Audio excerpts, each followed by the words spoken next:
the Finance Committee meeting for Tuesday, August 12th at 6 p.m. Let the record show that all aldermen are here with the exception of the vacant Ward 2 seat and Alderman Anastasia. Approval of the meeting minutes from previous committee meeting, which was Tuesday, July 22nd. I'll make a motion. Do I have a second? I'll second. Second by Alderwoman Forney. All in favor? Aye. Opposed? Okay. So first thing we have is a presentation from OpenGov on budgeting software. And Lenz, is that you? Yes, that's me. Okay. We have Mike tonight with his colleague. He's gonna go through some presentations for OpenGov. They are more compatible with Encode, with what we use for our software. I think this is a better fit. So Mike, whenever you're ready. Thank you, Len. Thank you for welcoming us here to your meeting tonight. It's a pleasure to meet you. My name is Mike Langman. I'm the lead sales representative on behalf of OpenGov for the state of New York. It's a pleasure to be presenting tonight. Keeping time in mind and your meeting in mind, we will move here relatively quickly and get right into proceedings. So let me go ahead and share my screen.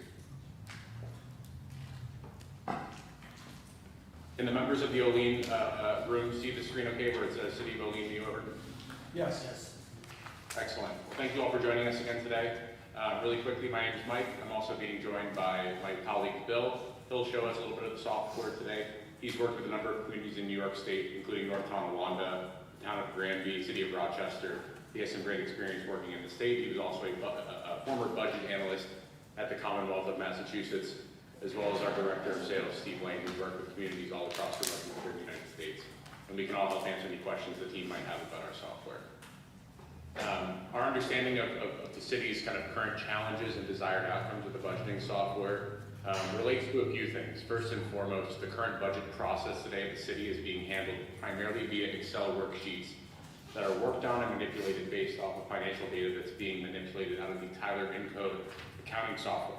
And that seems to be the biggest crux of the challenges today. The city is really seeking a vendor that can not only streamline the budget creation, reporting, and publication processes, but ultimately interface with live data from the city's accounting software, specifically that Encode system.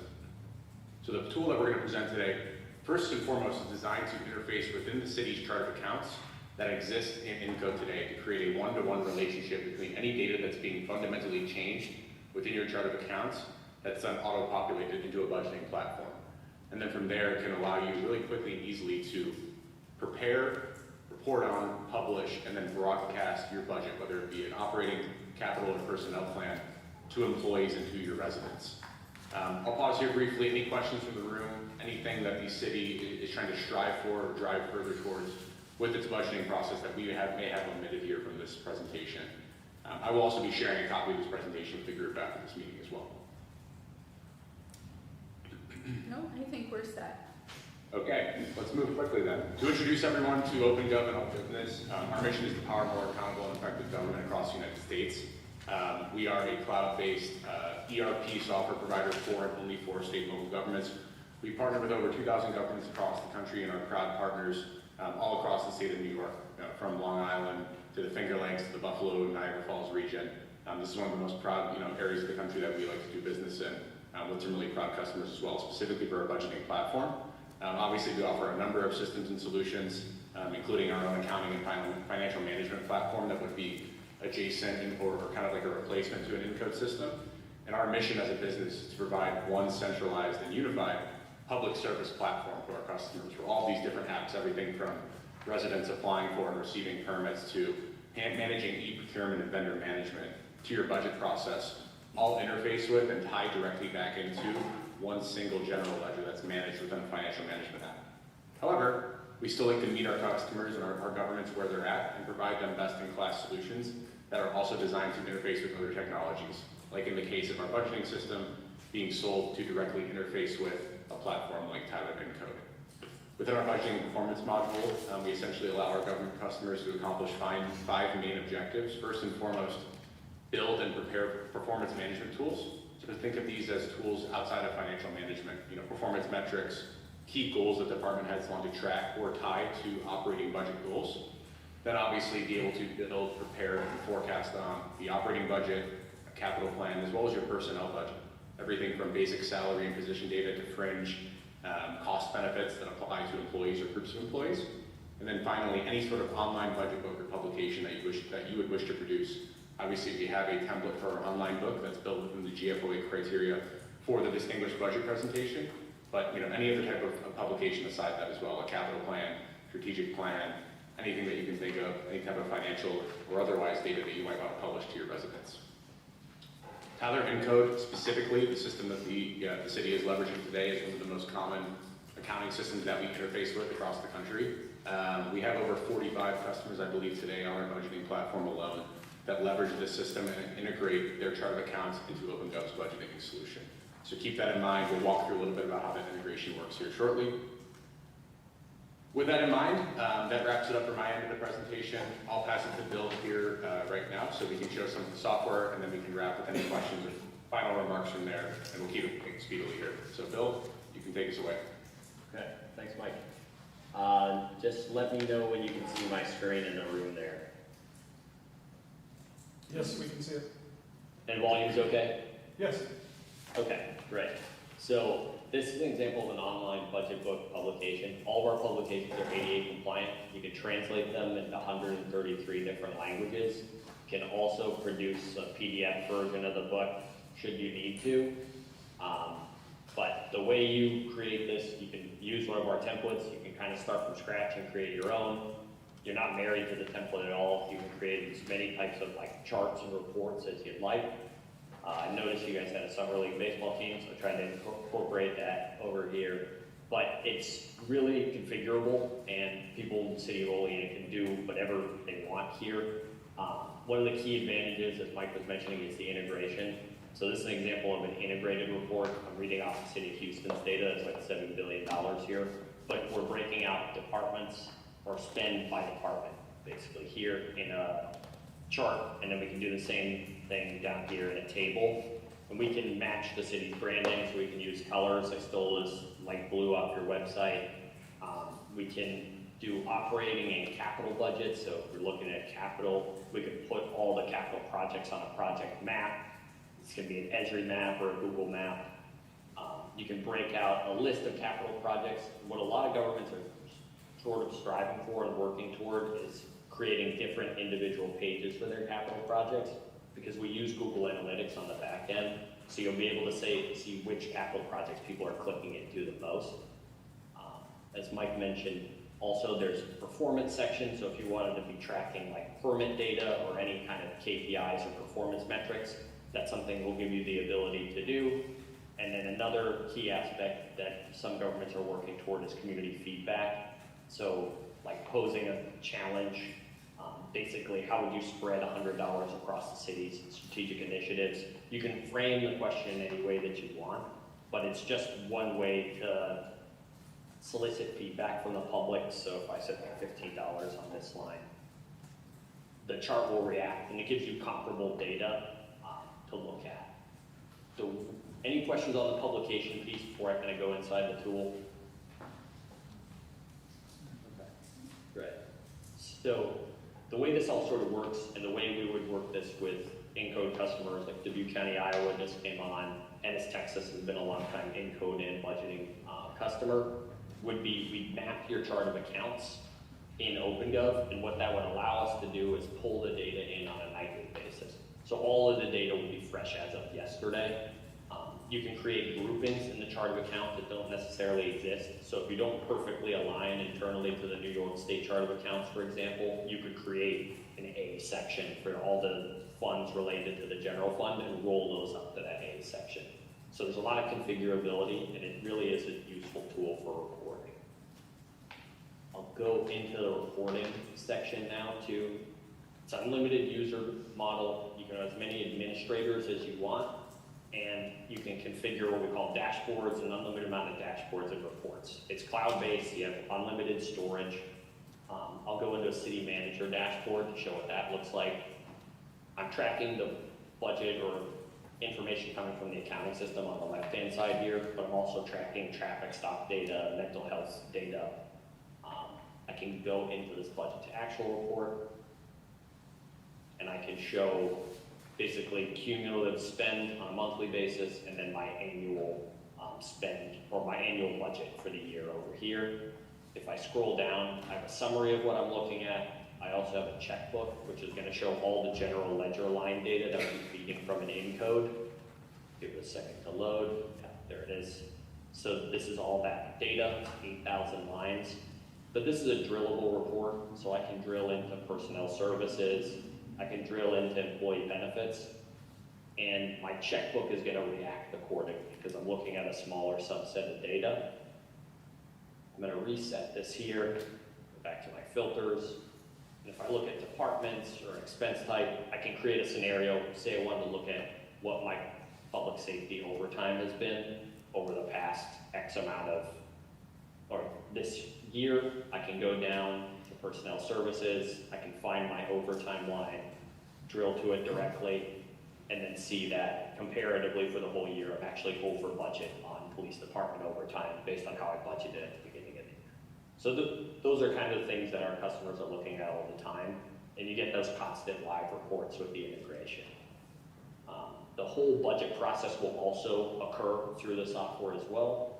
So I have my overview, I can look at proposals. This is administrator view, so I'm gonna see every single departmental proposal in here. But if I was just one department, for example, when I log in, I'm only gonna see my department and their information. So I can drill in, I can see proposed expenses, proposed revenues, I can see all of the line items that are gonna be affected, that can Tyler Encode. If I go to my worksheets, you can break this budget out into bite-sized chunks for your department heads. And what that allows for is you can get narrative out of the departments, you can comment back and forth with them to see where they are along in the budget process. You can also track all of their activity. So you'll see who's changed what about this budget and when. If I drill into a worksheet, I'll go to other operating expenses first. You can give historical reference data, and this will be information that's feeding directly from Tyler Encode or from a budget that you've uploaded into the system or a budget that you've collected through the system once you've been up and live for a while. There's a base amount, adjustment input, up or down, dollar percentage, and that populates this proposed amount. Any questions so far here on this screen? No? The process is meant to mimic sort of that Excel flow, but the difference is you see this account code column that's tied directly to your Tyler Encode integration. So all this data will flow over from Tyler Encode, and then at the end of the year, you'll export a flat file and then dump that directly back into into Tyler Encode, and it would be formatted in the way that Tyler Encode will just accept it and overwrite all of the lines because your two charts of accounts match each other. For personnel and related costs, sometimes it's harder to get that information directly out of a department head. So we have what we call a workforce planning tool, and this is really just a personnel projection engine, which is gonna take your whole position list, and we can budget very specifically on your position list itself. So if I were to drill into a specific position, I can show their wage, but also their entire breakdown of fringe and overhead related costs. And what this allows for is granular position budgeting, which helps you like in union negotiations and other types of building departmental budgets. If you can get a really specific number for your personnel piece, you can free up more money in the operating budget earlier on in the fiscal year. So we can create tables for health insurance, for example. So if different people have different health insurance plans, you could assign groups of people to each health insurance plan, and that would free up the exact amount of the budget that they're going to use for that. What governments in the Northeast and the upper Midwest tend to use this for is salary negotiations. So they'll run scenarios where they have a budget that they intend to go with. They create a scenario budget where they give a COLA increase to a certain department, say the police, and then they see what the variance and the percent change of that decision would be. The last couple pieces, there's the capital budget. So the capital budget intake is very similar, except it's a longer outlook. You're looking 5, 10 years into the future. But you're again kind of collecting proposals from departments. They can come in, they can give you a narrative, they can give you priority, ranking, score, and you can do your ranking and scoring in here as well. And you can pull a lot of this narrative back into the budget book, so you save yourself some time there. You can look at expenses. We use expenses and funding. If there's going to be any operating budget impact for building a new library, for example, you may have to hire a librarian or electricity or buy electricity. Those are kind of costs that you want to associate, like the one to expenses and funding here. And we can break out the costs based on whether it's coming from the state, whether it's coming from the federal government, or whether you're using your own local funding for certain projects. So we can break that out per project. And you can show this level of detail in a budget book or anything like that. And the last piece, I just want to show that you guys are in the driver's seat here. If I edit this, everything I showed is editable by city staff at Olean. You can create this whole section yourself. You can use this plus button to create new sections. You can create as many reports and as many budget publications as you like, unlimited storage, and yeah, you can think beyond just the budget book. You can do a strategic plan, performance portal. We've seen invitations to social event using this publication tool, so there's a lot of configurability that you have. But that was kind of what I had. Does anybody have any questions? No? I don't think so.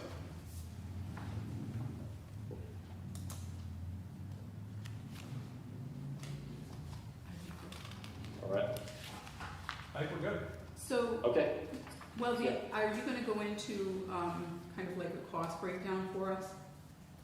Yep, I'm prepared to share price. I Okay, have some pricing breakdown for the group I can share.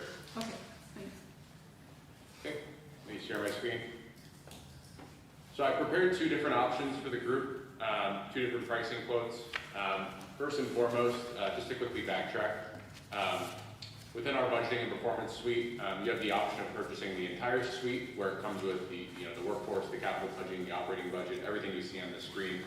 Or some folks are looking to just produce a budget book that interfaces with the accounting system, where they just want to integrate with their ERP, have the reporting and publication tools.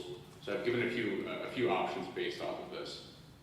First and foremost, if you just wanted to go with the Encode integration and build a budget book with OpenGov, this is what a cost would potentially look like. For both of these software options that I'll provide, they both come with unlimited pricing in terms of users, publications, data store, customer support, and ongoing customer success management that's tied to your account. Each OpenGov customer pays an annual software cost. For this option, your first 12-month software cost would be just below $21,000 a year. With an implementation fee that we would scope with our team, that would be roughly a one-time cost of about $35,000. So for year 1, we'd be looking in the range of about $47,000 to $57,000 with an ongoing software cost of about $21,000.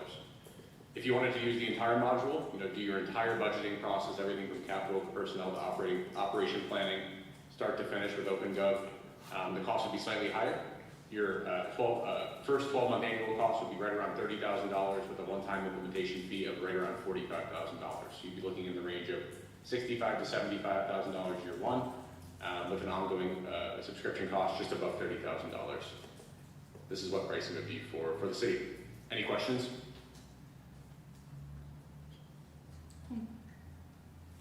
And you said you would send us, we have everything except for kind of that proposal page, I think. Yeah, certainly. I'll send this over to Lens. Lens, if you wouldn't mind sharing it with the alderman and anyone else in the room who needs a copy, please do. We'll make sure you all get copies of this immediately following this meeting. Any questions? Yeah, I do have a question. Alderman Robinson. How you doing, Alderman Robinson? I have a quick question on the yearly cost. Is this based primarily on the size of the city, or is this similar to some of the cities that you used in your PowerPoint presentation a lot of these cities in here are all 72, 42, 28, 86K plus, whereas Olean is just a fraction of that. Yeah, so our software price for our budgeting customers is based off of the size of a city, a town, a county. We base that size, quote unquote, off of a community's annual operating budget. So a community like the city of Houston would pay exponentially more than a city like yourself. Whereas a smaller community with $2 to $3 million in annual operating spend would spend significantly less. So this is based off of scaled pricing that matches your operating budget size. Thank you. It's standard across all OpenGov customers. Thank you. Alderman Crawford, President Crawford there. Hi there. So I was wondering if you would be able to refer us to, and if they're in Western New York, that would be great, but personally, I'd like to hear some first-hand accounts of some municipalities that have recently transitioned to integrate this, specifically with the InCode. So you've said you have some entities that use the InCode. That's what we're currently using. We're pretty, I've been here 9 years, and our forecasting is lacking, and so on, everything you've addressed. So if you could give us someone that we could reach out to, even 3 of us in the mayor, maybe just a work session, and talk to one-on-one, that I think that would be really helpful for us, just to see what is the benefit, has it met their expectations, etc. I think that would really help us. Yeah, definitely. I'd be more than happy to put you in touch with a reference in Western New York. We actually had, one comes to mind, North Tonawanda, New York, in the Niagara Falls region. They moved off of, this was about last fall, so coming up on a year ago, they recently moved off of a competitor of ours that didn't interface with their accounting system. They use an Edmunds platform for accounting and have migrated now onto this platform and interfaced it with their accounting software. I'd be happy to put you in touch with that gentleman, or just because I think the context is very similar, or we can also provide a list of references that are on the ENCODE system in particular. I'd be happy to provide both, and I can share those with Lens, and we could coordinate a meeting between you and that party. That's perfectly fine. Sonia, you think that would? Yeah. Okay.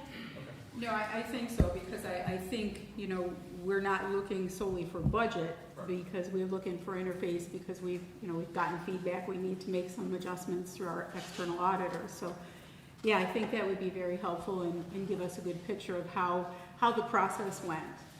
Sure, absolutely. I'll reach out to that gentleman very shortly here, and within the next day or two, hopefully can get you all introduced and get a meeting set up expeditiously. Thank you. Any other questions? Okay, thank you very much for jumping on and for your presentation and work. Yeah, thank you. Appreciate it. Thank Much you. appreciate it. Have a rest of your day. So Lens, and then when you get that information, if you'll forward that. I'll share it with you guys. Excellent, thank you. Okay, under unfinished business, we have the city auditor process and procedure, and I see, Lens, you've given us some. Yes, I also emailed that to you guys earlier. This is just a blueprint, and this is just the highlights of what this book's about. I got this book here in my office. It will be available for anybody that needs to see it. I don't think we make copies of all those pages, so I just put a highlight on those few pages. So this way you'll see what the procedures and policies are. So Lens, I know one of the things that we had talked about NICOM, we had talked about reaching out to kind of a similar size city. Were you able to do any of that in terms of developing the policies and procedures? Yes, these policies are basically straight from NICOM and the State Controller's Office. This is where I pulled those from. Okay. And the thought behind it, though, there will be some changes accordingly when the State Controller's Office updates something. We'll also update our books as well. Okay. So I have a question. When the external auditor does everything, haven't had external audits myself, and typically they look at your policy and procedure, but they don't look at the policy and procedure? Well, the thing is, we never had an actual book ready for them to see, because they're asking for that book specifically last year, but we didn't have that. Okay, so it is generally a part of the process? It is part of the process. All these things, those are the things we've been doing all along, but we did not have them in writing per se. Okay. I feel like that's one of the shortcomings they've commented on us, is having written policies and procedures. Is that correct, Lance? So this should tick one of those things off our list. So I will share that with them when they start doing our audits, probably next month, I think they will start. I will share that with them when they come in. Alderman Robinson? Totally different subject. Oh, okay. I just wanted to say thank you for your work on this, and I think it's gonna go far to help us be more on point, and again, as John said, tick off one of the things, actually, that had been long-term on the external audits compliance. So, we all should have received an email from NICOM for the Public Works training, and I noticed in there that there was multiple topics, but 2 topics stood out: how to be a supervisor and budgeting for department heads. I thought that would be great for City of Olean department heads and be beneficial. There were other topics there too, but I thought those 2 would be great if it was possible. If, some of the department heads could sign up for that and participate in those. James is gonna sign up for it. Yeah, I also received that email as well, I think a couple days ago, I think I received it, Yeah. so. I just thought it'd be beneficial. Any other questions or anything for Lance? Yeah, I do have one more thing. I know we also reach out to Encode. They do have some type of budget software, but it's a different than what we're using. Encode 9 right now. It's version 10. So Jerry and I will sit with them next week and try to listen to what they have to offer. So based on what we've gathered, we can come forward with you about Encode as well. So having said that though, with their interface with Encode, does it have to be version 10? Do you know for the OpenGov that we just No, talked about? I did ask them that question when I met with them the first time. They said they use all versions, Okay. 9, 10, it doesn't matter which one they are. But I know Encode have the 10 available out there. It's pricier than the 9, but we'll sit with them on the 21st, which is next Thursday, and try and listen to what they have to offer. Just a quick reminder, I don't remember in whether you or Jason can say, when we bought that, is that something we pay annually as a subscription, or is that a one-time, it's an annual subscription? Okay. And it's 30K a year. At 30K a year, so I mean, I just would be curious, since this as a supplement would be an additional 20K a year, what does version 10 cost, right? Is version 10, yeah, maybe it's 40 grand a year, but it includes the budgeting tool, Yeah, it right? does. So I guess to be able to compare apples to apples, if we're currently on the hook for version 9 and possibly looking at something like this as an add-on, yeah, if you could get back with us. We'll do, I mean, the 21st, Jerry and I will Okay. sit with them and go from there. Plus, there's server hardware too that we have to maintain for Encode to work. Okay. Version 10 too? Yeah. Okay. Any other questions? All right, thank you, Lance. New referrals for consideration, none. Committee reports, we have none. I make a motion to adjourn. Do I have a second? Sorry. Alderman Robinson, all in favor? Okay, opposed? All right. Call order the City Operations Committee. Let the record show that all members are present. I'll make a motion for the approval of the minutes from July 22nd. Can I get a second? Second. Seconded by Alderman Anastasia. All those in favor? Opposed? unfinished business, James, the salt shed.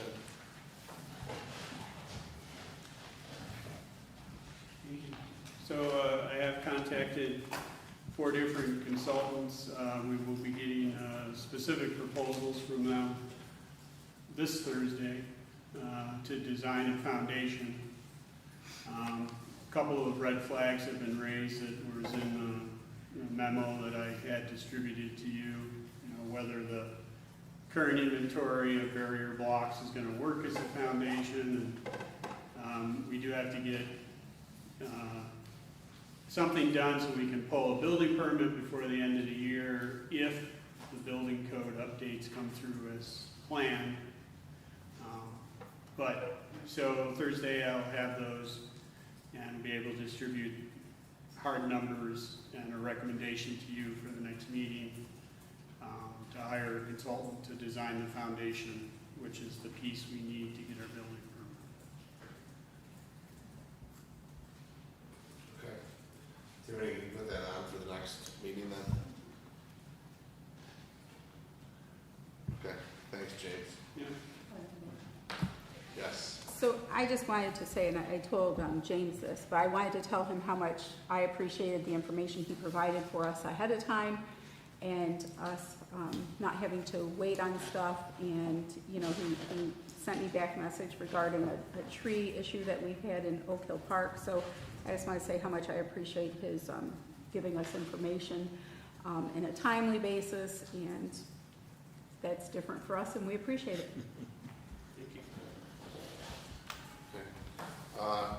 Under motorized vehicles on the city sidewalks, Tiffany, were we waiting for, Vernon thought we were waiting for PL that matched the states, right? No, to just move this to a PL. Wasn't she sending us one? It's currently in the vehicle and traffic law that you cannot have any motorized vehicles on the sidewalk, including the chainsaw motor powered bicycles. It's all enforcement. Anything we put in our code is going to have less penalties than what's in the vehicle and traffic law. That's what Bridget, I believe I emailed her last week.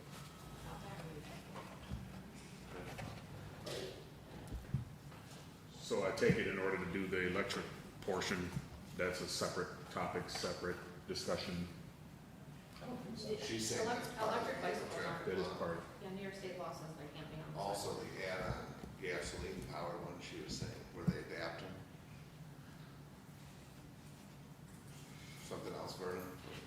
You good? Well, I was gonna say, so we do need to, I believe, we need to put something in the city ordinance to where it mimics the states. And then tighten it from there in areas that we see fit. If that's the will of the council. Stein? Actually, I was going to say that, and that we could reference, whether we reference New York State, but that we should have it within our code, so. Yep. That was it, you beat me. Good job.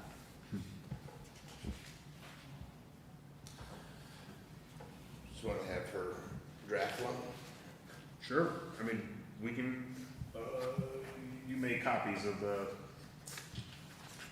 from the book.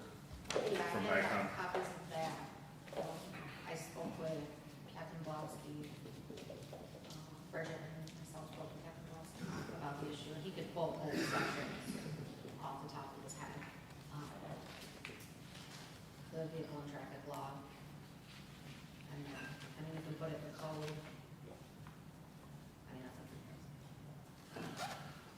I mean, my thought process is that once, I mean, we're shining a light on it right now, so if we get this out in the open, that we're looking at doing this, and we're looking to mimic the state, then that kind of puts the word out, and it also raises awareness for the police officers as they're driving along their routines to cite some of these people. Just about on a daily basis, you'll see 1 to 2 kids or a group of kids that are riding scooters or riding motorized bikes, and they are driving to the point where they're reckless, they're not wearing a helmet, they are blowing by people, they're not weaving in and out of traffic, just plain reckless. I think it was last week, I don't watch Buffalo News often, but last week, I think there was someone that was hit or had some type of accident, and I don't think they were wearing a helmet. So I think this is a trend that's going on throughout the country, and I think we should address it, especially in this small town, because it's, you know, you have your one or two individuals, and then you have people that are actually utilizing these pieces of equipment to get to and from work, to go about their business, go grocery shopping, things of that nature. So I think that it should be addressed, make sure that we do it properly, safely, and put emphasis on that, and try to go from there. John, are you waiting? Yeah, whenever, go ahead. I just was, I agree with all that. I also think that we need to look at enforcement of them on the road. The other day, somebody almost wiped me out because they're not stopping. And you know, how do we, my understanding is they have to abide by the same laws as motorcycle, or as, well, any vehicle that's on the road. And I think we're being challenged by them not doing so. And so I think, again, you know, if we could get some additional enforcement on that for safety, for everybody involved, that would be good. Bill, I know, you know, since we brought this up, you said that you had a discussion with the police department. Can you talk about where we stand on the enforcement of this? Because, I mean, as much as I agree with Vernon, with the idea that rolling this out into a local ordinance, it's a redundancy. The state trumps what we already have and has more legs to it. Should we start asking every 2 weeks for what citations or tickets have been issued? Can you talk about the enforcement? Have they stepped it up? What have you seen? Well, I talked with Captain Blasky, who's right now is acting in charge of the department, and memos were put out to all the guys to enforce this. I know there has been a few tickets written so far, but we can ask for a summary. Yeah. I think, if this is something that is critical, we always go back to this, you know, it's the enforcement aspect. Once a month, let's get an update on how many citations have been issued on this particular issue. We can create all these ordinances, but I know, JR said time and time again, it's enforcement. So until we start quantifying and seeing what are the results. One other thing, and I think Vernon mentioned it or Sonia did, one other thing that the public has to realize is that when they're on these motorized vehicles, I see them going the wrong way on a one-way street. I see them not stopping for stop signs. And these are, yeah, it is kids, but it's more so the adults also. So these are things that has to be, the public has to realize that they have to follow the same rules of the road that vehicles do. So I will have another conversation with the police department about this, So, Vernon, then, are you good if I agree with John on the redundancy aspect of it. Obviously, we talked about the enforcement. Are you good if we put this on for 1 month and 1 month out, then we can get that summary, and then we can move from that point? I'm good with that, because that'll also give me some time to look at what New York State has, and I understand the redundancy and everything, but the municipality also has the right to stiffen the rules more. So if that's the case, if we see a trend or something that's going on in Olean that, some of the bigger cities just aren't having it, maybe we can do something there. But yeah, I'm perfectly fine with waiting. If we want to tighten it, then Yep. we can do that. Yep. But if we just want to mimic it, then leave it. Yep. Tiffany, can you put that on for 1 month out? Yes, and I will send you the section of law that apply to both. Please do. And then, Bill, could you have that summary for that same meeting? Please, thank you. Anything else on that? Okay, under new referrals, visibility and sightlines for the divided streets, this was added. Bill, we had an email conversation trying to see, there's been some noted concerns with the sightlines of pedestrians in the median. I think Captain Bauer clarified that I think it's 32 to 96 inches is supposed to be clear sightline. I know that it looks great up there, I said that in the email, but some of them hanging baskets in proximity to them crosswalks, I know myself, like I happen to see a set of legs underneath the hanging baskets. you know, people are the right height, the top of them are gone.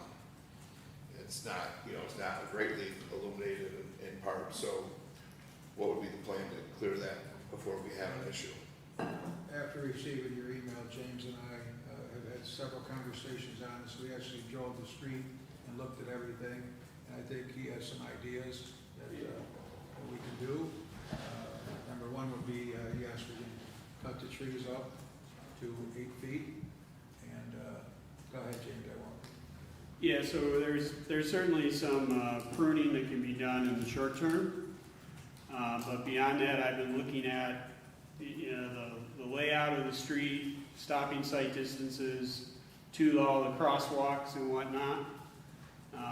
So I actually took a copy of the design plan from when North Union Street was reconstructed. And shooting from memory, I think it's about 800 or 1,800 linear feet from Union up to Main. And just working with the stopping sight distances for the 30-mile-an-hour posted speed limit, you end up with only about 300 linear feet of median that you don't have to prune, which doesn't really feel right compared to, you know, common sense when you drive it. So I've reached out to a couple of my contacts in consulting, engineers, one who's actually working on South Union Street right now, and another gentleman I used to work with, to see if there's some other guidance for this type of an area. And I just asked that they, you know, could direct me to that guidance so I can investigate it a little more. I haven't gotten those answers yet. But so short term, we definitely got some trees to prune, to lift. So they're above the 8 feet above the street level. So you hopefully will get some immediate improvement. And then I'm looking at it on a little longer term. And I did recently had my first meeting with the beautification committee who takes care of all that stuff.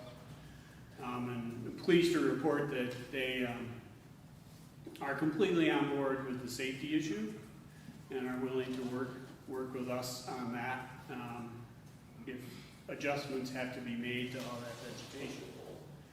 But right now, I'm trying to figure out how far back from one of those crosswalks do we need to have that between 3 foot and 8 foot clear space so that we have safe sight distance for the motorists. Okay. And then, we want this on for the next go around. Do you think you'll have time to talk to them, or you want it on for 1 month out since you're gonna try to?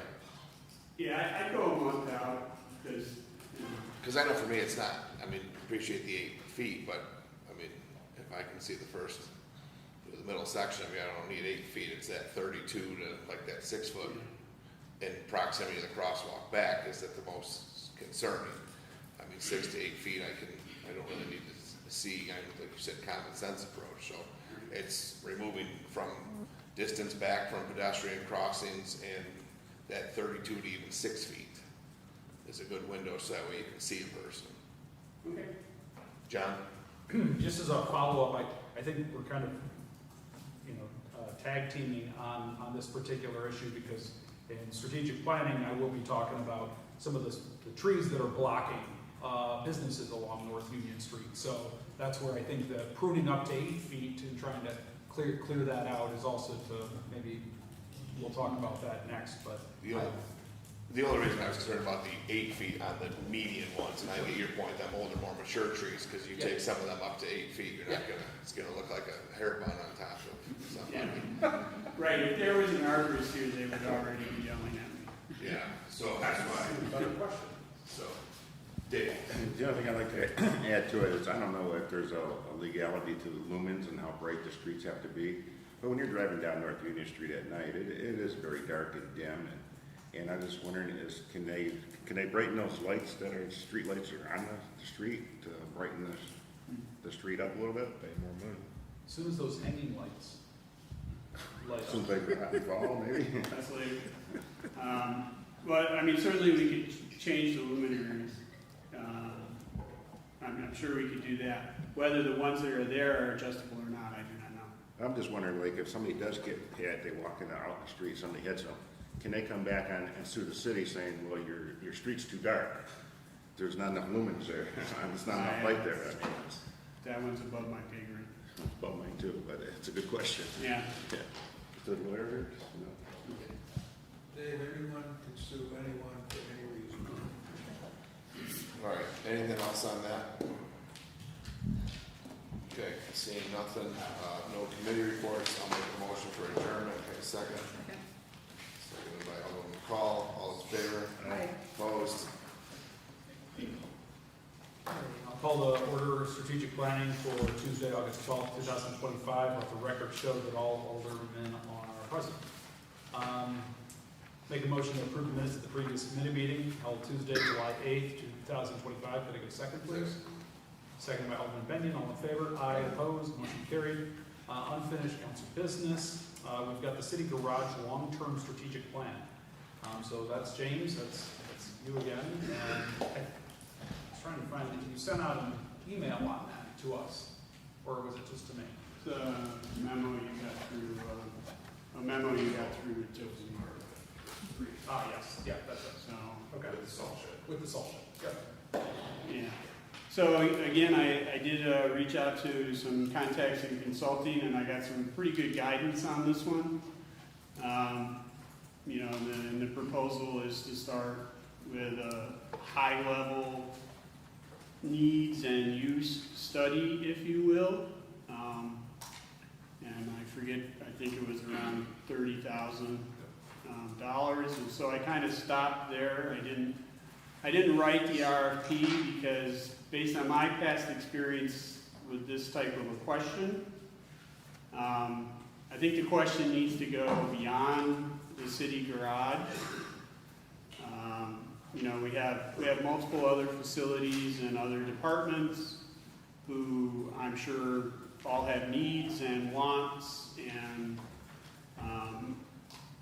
I know the facilities have needs, and I'm sure the departments have wants or needs that need to be addressed. So then the question becomes, do you just focus this strictly on the city garage, which I do believe could be done and be done efficiently, or do you want to expand the scope a little bit and, you know, and fold in some other city facilities and take a more comprehensive look at where we need to go down the road? And I think it's the sort of thing, as long as we are all in agreement with what it is we're going to ask the consultant to do in an RFP, we can probably parse it kind of any way we want. And, you know, like, so I think if we focus it very much on the city garage, when we get to site selection, there will be a different set of questions about future expansion versus if you try to do something more comprehensive, then when you go to site selection, you probably know a lot more about what you need in total. So at this point, I'm just looking for guidance on that from the council. Alderman Robinson. My thoughts on that is, I'm not opposed to us looking at other buildings, or maybe incorporating another department into that city garage that would free up another space. I know that studies are needed in order to do those types of things, especially if we're gonna focus on shared use. But if I recall, it was a salt shed and the city garage that were in question and the issue because they posed a risk to both the public and to our employees as far as getting them updated and getting them up to code. So, I mean, for me, I would refer to the comprehensive plan. If that was something that was mentioned in there, that we would look at collaborating or utilizing that building or that area with something else, then I guess that's a route that we should probably look before we go and fix one area and then go, oh crap, we probably should have incorporated this too. So I guess it's kind of a if and statement, if and but statement. Anyone else? Yeah, so I mean, I wrote that down, you know, the comprehensive plan is our game plan for the next 20 years, and I know a new city garage is at the top of that list. And we could, you know, we can think tank this until we're blue in the face. I would love to see, you know, a really efficient municipal building that was able to take care of our aging fire, you know, houses and infrastructure on one side and city garage, say, on the other side, but now you're looking at probably a $50 million building, if not more. So, you know, we have limited funds, and at the same time, a lot of the different grant programs that are out there, if you don't have an idea, right, if you don't have a plan in place, you can't even go after the money. So what I would suggest is that the council and the mayor, let's put together some serious thoughts and come back and revisit this maybe in 2 weeks. What is it so we can give James some direction, you know? For 9 years I've heard about the city garage, and it's gotten progressively worse and so on and so forth. That's the low-hanging fruit, but James is right. Right behind there is more failing buildings too. So should we be setting our sights on something that is attainable versus a pie-in-the-sky mega facility, which, again, I don't know if that's the best bang for your buck, given the economic climate right now. So, Alderman Benyon? James, did you say for that like up to 30,000, like when they look, would they kind of give feedback on some of the other facilities too? Or no? I think for 30,000, yeah, we would get some feedback on other facilities. The information I got from him was he really thought 15 to 18. If you just did the garage alone? Yeah. And then 30 if you want to look at like. I think that's kind of where we would come out. I mean, of course, we're not going to know that till we write the RFP. Sure. Based on this. But you have no scope to write the RFP. Right. You know, it's his seat of the pants reaction, that's where he kind of bracketed it. I guess that's why you said, you know, we come back and talk about it. We talked about it for several years. I mean, I'd be fine with, you gotta do something, you know, minimally, you have to have a city garage with salt shed there, borderline condemned structures. If that 30 includes scoping out the other ones and there's some failing buildings, then that gives us the start of that plan. Either way, you have to expend some money on it, so why not pay the extra 10 to have them look at the. I'm fine. I'm fine with that too. And I mean, At least I use it. I haven't, you know, digested, if you will, the comprehensive plan. You know, that may, you know, give a consultant a whole lot of guidance that would make this more comprehensive initial approach much more efficient. So then, I think to give some guidance, you know, for you and the mayor, I think then, why don't you go forward with building out an RFP, pulling into, you know, the comprehensive plan, referencing that and some specifics from the comprehensive plan. But I agree. I think we really need to know what our facilities are faced with, and so, you know, if it's at the higher end, obviously we don't know what the amount will be until the request comes back. But I think to give you some guidance, yeah, let's go beyond just the city garage then. Okay. We can do Is that. everybody in agreement with that? I think maybe you better push this on a month. Yeah, I know. that's fine. Yeah. Since we're gonna do the RFP, we Okay. can go longer. What's that? I said, since we're gonna develop the RFP, then we should go longer, rather than, the 2 weeks was just if we were That gonna was talk just about gonna, it. just the 2 weeks, yeah, was just to talk about it internally, but I think we're in agreement, we want an RFP drafted, so however long that takes, a month or Yeah, two. I can certainly have the RFP out in a month. Okay, This is one where I think we want to go a little slower with the request for proposals, because hopefully, you know, if this all goes forward, the goal is to get the right consultant in up front, and then you'll end up hiring them to do the design and Agreed. follow you through, so. So can we at least have a follow-up in a month? Yep, Find out where we are on the RFP? Absolutely. Okay, all right. Got that, Tiffany? Thank you. All right, very good. New referrals for consideration, so we've already kind of talked about this one, 405 North Union Street, trees and visibility. So a business owner in the downtown district, Aquaria Salon, reached out and, you know, the owner has purchased the facility across from the mall, right next to CVS. You know, over the years, we've heard about the lack of parking in that vicinity, that you know, it's a challenge to that, the businesses that set up shop there.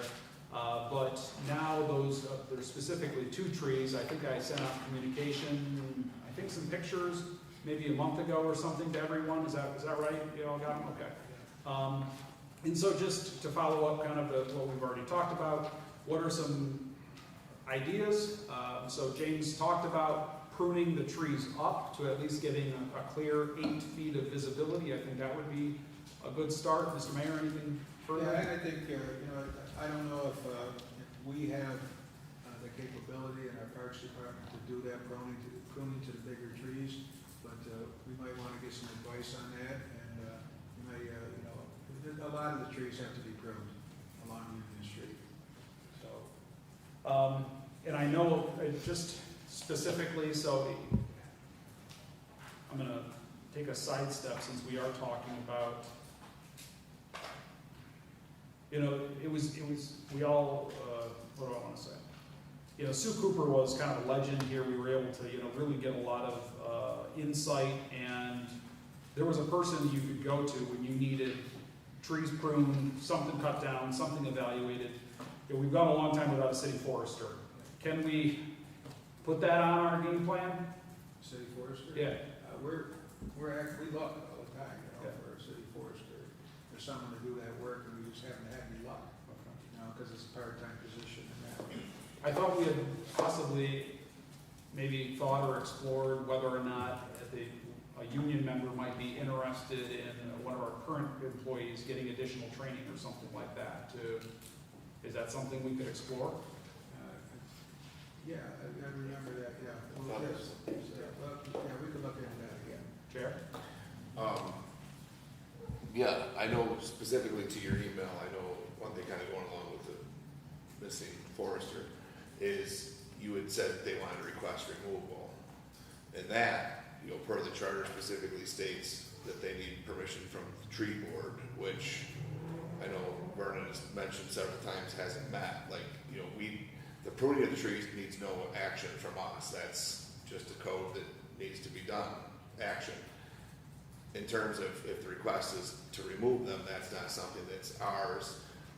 We need to get the tree board active. The charter states that it's 2 current members, the mayor, the DPW director, 1 community member. It's got terms on it, and the president acts as a, you know, ex officio. So get these requests for these trees, and I think it's important that, you know, we need to get the tree board back active so that we can follow the charter the way it's laid out. Alderwoman McCall. So, yeah, I had an issue too with Skin Deep, and I had put it through our iWorks now in terms of issues, because that has gone over to the side of the building. Anyone who walks that's more than 4 feet tall, they're getting slapped in the face with it. So I agree with the mayor that we definitely need to have somebody go down through, look at those, because honestly, if it's raining out, only a child won't get hit by the tree at Skin Deep. The other thing is, in terms of the city forester, I'm wondering if, like, Pfeiffer Nature Preserver might not have someone that we could contract with or such, because, you know, there's other entities around that maybe we could do it on a contractual basis or such with, and save the city perhaps some money too. So I think that's a great idea. Okay, Dave? John, I'm not sure where 405 is off the top of my head. I think it's the same person that contacted me several months ago about, she had the same complaint with trees, and I believe I emailed it to the mayor, awaiting his decision or to forward it to somebody, and we didn't have a forester. But she asked me at that time that she would cut those trees down at her own expense and replant 2 trees next to that playground that's near the railroad tracks. And all she's waiting for is permission. I'm Elise, I own that building, and yes, I am the one that reached out to you. And I did also reach out to John, he happened to stop in the shop one day, and I was just telling him about how I reached out to you and hadn't heard anything back, and I am willing to take those trees down at my own cost. Okay. And I am willing to donate. Okay, thank you, Elise. If we have any questions, we'll make sure to follow up with you. Okay. Okay? So just to make sure that we, so yes, the owner, I didn't see you sitting through signing this right there. So I apologize, but, so yeah, the owner of the property is here if any of the aldermen do have any questions. Yes, that was, the next part of this was, and I think JR's point is valid, we do have a means to go through a request to remove those trees, and it would go through the tree board. Yeah, go ahead, JR. Bill and James, can you know, I know we're talking about North Union Street, but I mean, you travel a lot of side streets and you know, you come up on intersections that you can't see stop signs. I mean, at this point, I mean, I think you really need to maybe see if we could develop a plan or a cost or a project to basically travel the streets and prune everything up to the proper height. It's not, you know, we're talking about this, we're talking about her business, but it's, you travel a lot of side streets and all of a sudden there's a stop sign that's buried behind a tree. We just had this conversation at the department meeting Friday. Yeah, it was pretty recent. Yeah, I asked James and all the departments, when they're out there driving around, they see a tree, a stop sign that is blocked by a tree, to report it, call it in, so we can get it taken care of. So I put the onus on not only the DPW, codes, fire department, police department, water department, sewer department, they're all driving around. If they see things, we want them to report it so we can get it taken care of. And then that pruning mostly is done in-house? Yes. Okay. But getting back to her problem, how are we gonna solve, we have a request at her expense, she's willing to remove 2 trees. How do we give her permission to do it? Does the council? The council has the ability. The correct process, but because the tree board we don't have a city forester, the tree board's been relatively defunct and inactive for quite a while. The common council has the ability to, just like we can overturn a variety of things, the council has the ability to grant that. And so that's what I essentially brought it up for, was to bring up the issue and see what the appetite was. Alderman, go ahead. I was just gonna say, that, get your point, but with regards to trees, it's clear that we rule on appeal Yep. only, just Correct. like on the other appeal after denial from the tree board. The city forester is not holding up the tree board. The city forester is not even a member of it. It's just a board that they get together, just like there's a process for the driveway cuts and stuff like that. We only decide on an appeal. My recollection was that the city forester has to grant or deny, in which then case it goes to the tree board after the city forester has. If you look up removal, the process of it, it's any tree in a right of way that is requested to be removed, it goes in front of the tree board, and then upon an appeal, the council can rule on appeal. Says nothing about having to go to a forester. The forester's not part of the tree board. Says nothing that I found. So you just need to create the tree board, which, Bill, I think that's you just appointing the tree board. She can bring her request right up. That's good, I have no problem with that. Mayor? Dave? No, as long as we don't sit on it for 6 months. I mean, we always talk about things, but, Okay. I mean, I'm a member of the tree board too, or at least I was, and we only met once, and I think it was one of the 14th Street or 19th Street, something about tree roots or raising a sidewalk, and somebody appealed it, and we went down and looked at it. I don't think there's been a tree board appointed how many years, and there's terms on it. I believe it's 2 years for council members, and I've been here for more than 2, and there hasn't been one, so there's actually nobody on it. You know, it was like around 2019, 2020, I think it was, when we went down there.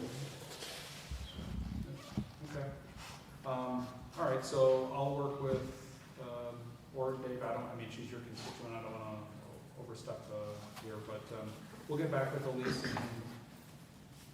and I guess we gotta kickstart the tree board, so she has someone to give the letter to. Can I just add, I did file a complaint form with the city, and somebody, I don't know who did come look at them, and they did deny my request, and in the email that I sent to you, I did include that, and Okay. also my billboards that's on my property that I leased to Lamar, they have also filed complaints that have also been denied. Okay. So, I don't know who, manages that or whatever, but I have filed complaints that have been denied. Then I think we can put that on, once the mayor can tell me who's the current members of the tree board, then we can set that up as an appointment, bring the appeals in, the letters from the city, and the tree board can make its judgment whether to grant the removal of the trees or not. Okay? And if the tree board denies that, then you can file an appeal with the common council at that point. Okay? All right. But in the meantime, we can still work on getting some pruning done. Committee reports? None. I'll make a motion to adjourn strategic plan. Can I get a second? Seconded by Alderwoman Forney. All in favor? Aye. Opposed? Motion carries. We're adjourned. I'll call to order a committee of the whole for Tuesday, August 12th, 2025. Let the record show that all aldermen are present with the exception of the Ward 2 vacancy. First, we have PL 86-25 by Mayor Olean to authorize the creation of Capital Fund 254, CARES Up grant funding. Mr. Mayor? Yes, the fire chief is here to talk about this.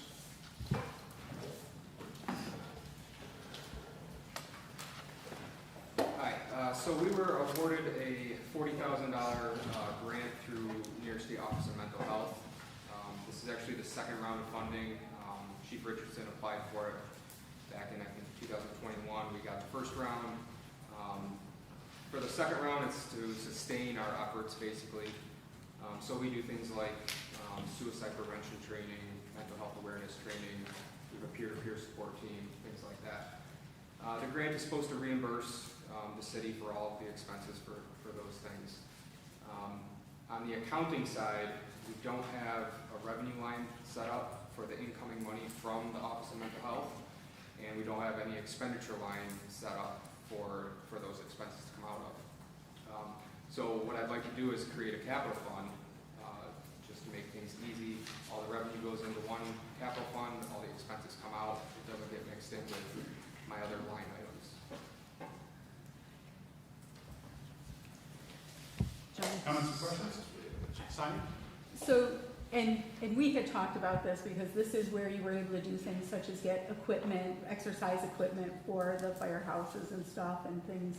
And you'd put in, I remember there was some other resources that you had then available for the firefighters and stuff. Yes.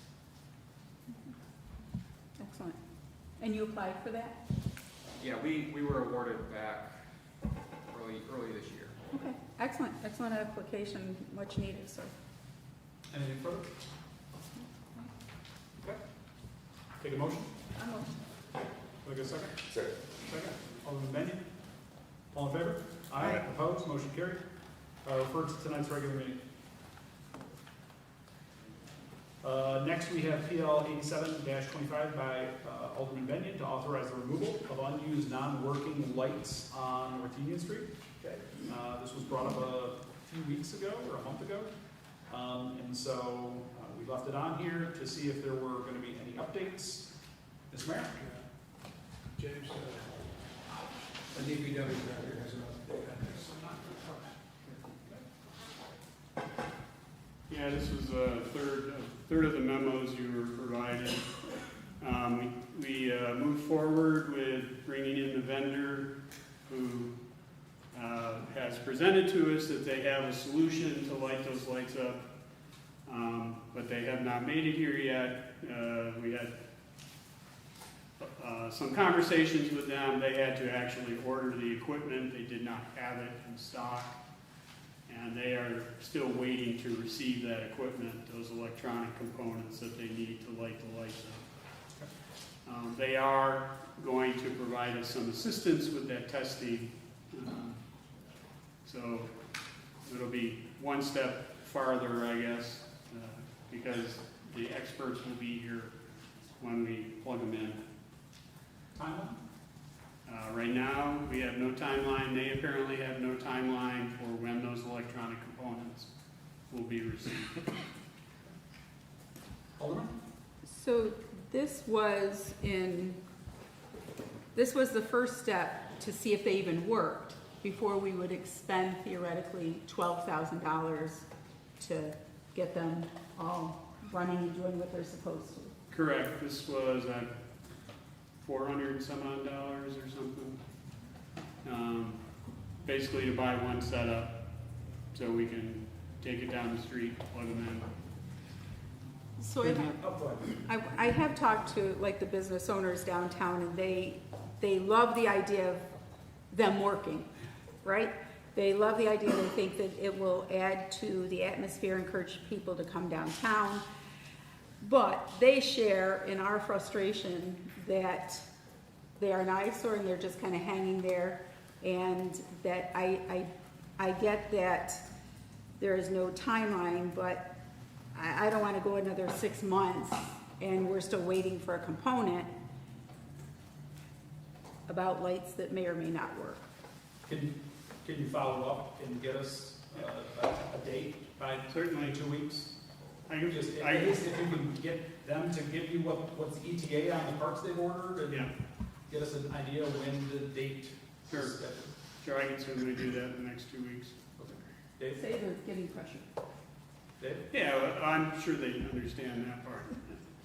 Yeah, the other thing I'd like to say is, after this was brought up about a month ago, whenever it was brought up, I was having a secondhand conversation with a community member, and she was trying to inform me that the reason these lights aren't lit is because whoever installed them, I can't remember the guy's name, but installed them but didn't get paid, whether it was $8,000 or $12,000, I can't remember what he charged the city.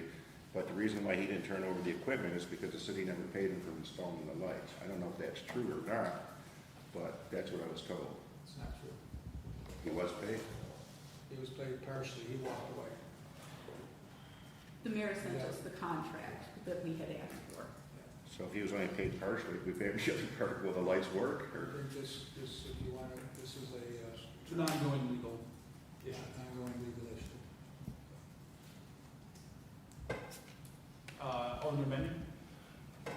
James, so you did send an update, but has like the electrician kind of, I know that they were gonna look at stuff too to see, have they looked it over to say like it's a viable solution? That was the point of controversy with the vendor.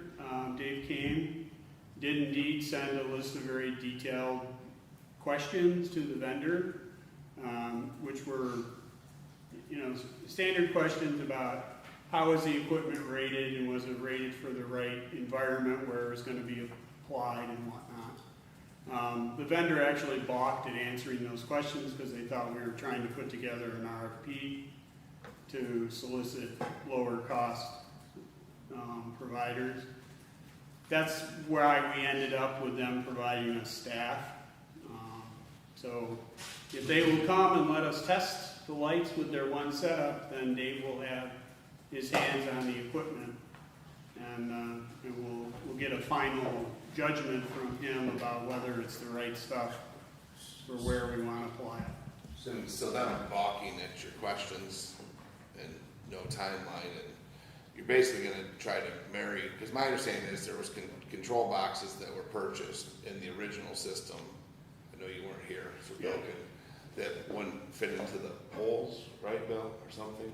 Yes. So then you were gonna have to expend more money to build boxes to attach to the pole to put the control boxes in, Yeah. thus driving the cost up. So now, you're gonna buy different control boxes that may fit in the pole, correct?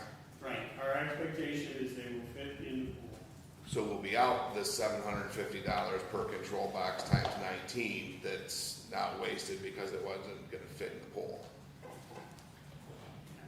I'm not familiar with what the costs were from the original. So then, we're still gonna have a lot of wasted money. It's gonna cost us more money, and some of the money that was already expended is just gonna be just cast aside because now they're useless.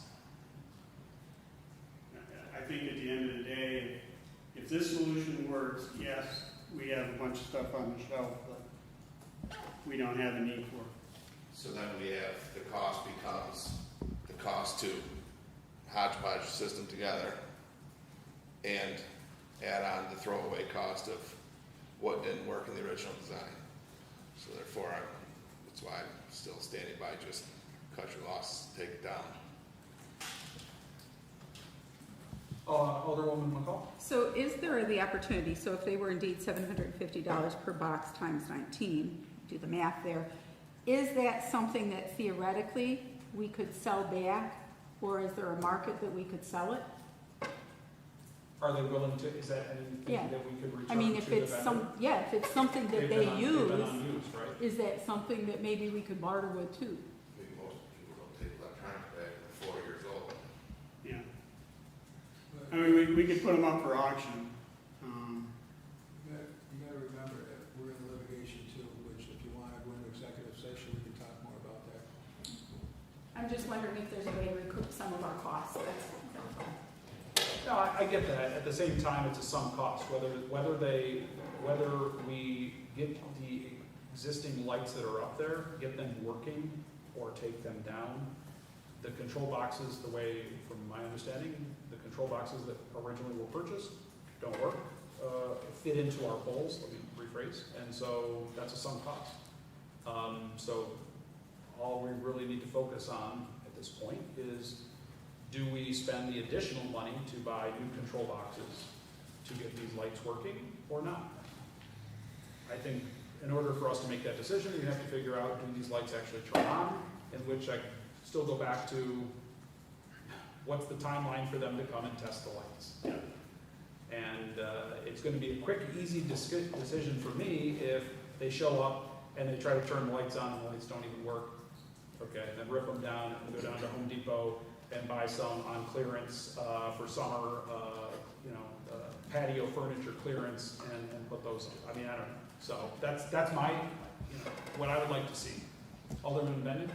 I mean, I'm fine, I said I was fine with a realistic timeline, but I know it's not your fault, but it just keeps, now we're gonna wait a little bit longer. Like, things been kicked down the road pretty far at this point. Like, it's also no guarantee, because this is a completely separate system than the original system. How long does it work? Ongoing maintenance. What happens when they don't work? Do you have the capability in-house to fix it, or are we gonna keep, the whole thing is a sunk cost. Like, stop sinking more money into it and just cut the loss. I believe it all came from, grant money from, right? So, I hate to say, it wasn't our money that you're losing, but now it will be when it doesn't work. The only other thing too, John, is, we went in an executive session, I think a year ago, and said we were in litigation. I mean, how long does it take for litigation to have a civil suit in a court? I mean, can't something simple as this get solved quicker? We got an attorney now, and she's not here now, but we got an attorney that, can't we get the ball rolling and get this litigation BS resolved? You didn't have no executive session. Are there any meaningful updates worth going into?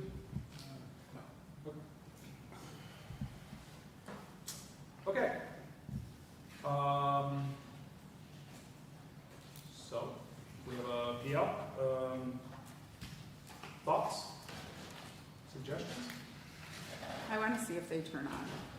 And I think, otherwise, let's ask Scout to go where they got their lights. I'll make a motion to postpone PL 87-25 by Alderman Benyon for 1 month. Could I get a second? I'll second. Second by Alderman Robinson. All in favor? Aye. Opposed? Motion carried. PL 88-25, 2 opposed. PL 88-25 by Mayor Alio to authorize the transfer of $5,697 from line item 3120.11100 to line item 3120.462 for costs associated with sending an employee to the police academy. Yes, as you're aware, we already have 2 officers going to the police academy in Alfred. This gives us 1 more. that we'll be sending to the Chautauqua County Police Academy. And there's money in the police department's 100 line because of the shortages in staff. We had Jason Laznik, they reported him retiring a couple of weeks ago. And tonight I'll be letting you know that Sergeant James Constock will be retiring the end of this month. So these will keep us within shot of having a full staff. I think this is a great arrangement. The fact that the language stipulates that if an officer were to leave, there's a prorated amount they have to pay back. And so this is, it's been a really worthwhile program that we've been running on for the last number of years. And I just did run into the police chief, and we had a conversation just about headcount. And this, we're really facing this, towards the end wave of baby boomers that are going to be retiring, and so we need to continue investing in new officers. And if this program works, I think it's a great thing to put money into. So I'm in favor of this. Any other comments or questions? Seeing none, I'll make a motion. Could I get a second? Second. All right, second by Alderman Anastasia.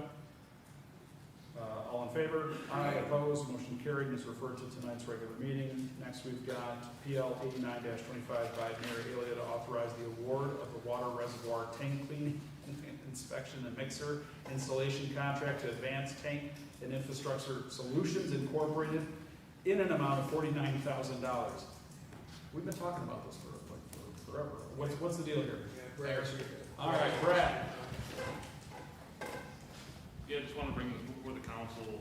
We had 4 bids for the cleaning, inspection, mixer install. Just want to make sure that everybody's good with awarding the contract to TI Sales for $49,000. We've reviewed their bid packet. Alderwoman McCall. So, are we doing it There's only one question on it. with the scuba diver, or with, is it going to be, we're going with the scuba diver? Yes. Okay, that's, I just Scuba wasn't, Steve. Isn't it about $30,000 cheaper too? Yeah. By waiting? it was, Yeah. it was. And it's keeping somebody less. gainfully employed. Yes, as opposed to, As opposed to a robot, an AI doing everything. Thank you. Okay. Got my vote. oh yeah, I'll make a motion. All right. Any comments or questions? Seeing none, motion's made by Alderwoman McCall. I'll second. All in favor? Aye. Opposed? Motion carried. Referred to tonight's regular meeting. PL 90-25 by Mayor Elia to authorize the removal of overhead wire and light fixtures from National Grid pole NG28 to poles 28-1 and 28-2 on West Sullivan Street. Mr. Mayor? Yeah, this is to do with the Marcus Park project. There's a couple of streetlights down there that will not be needed with the project, and we have to authorize a removal in order for National Grid to do it. Okay. Comments or questions? Seeing none, can I get a motion? Motion. I'm sorry? Motion. Motion is made by Motion. Alderman Robinson. Can I get a second? Second by Alderman Robinson? No. Alderwoman Flynn? All in favor? Aye. Opposed? Motion carried and is referred to tonight's regular meeting. I'll make a motion to adjourn. Can I get a second? Second by Alderman Anastasia. All in favor? Aye. Opposed? Motion carried. All right. I call to order the regular meeting of the Common Council for Tuesday, August 12th, 2025. Will the clerk please call the attendance roll? Alderman Benyon. Here. Alderman Forney. Here. Alderman Hall. Here. Alderman Robinson. Here. Alderman Anastasia. Here. Alderman Crawford. Here. Please rise for the invocation and the pledge of allegiance. Lord, make me an instrument of your peace. Where there is hatred, let me sow love. Where there is injury, pardon. Where there is doubt, faith. Where there is despair, hope. Where there is darkness, light. Where there is sadness, joy. O divine Master, grant that I may not so much seek to be consoled as to console, to be understood as to understand, to be loved as to love. For it is in giving that we receive, and it is in pardoning that we are pardoned, and it is in dying that we are born to eternal life. Amen. I pledge allegiance to the flag of the United States of America and to the republic for which it stands, one nation, under God, indivisible,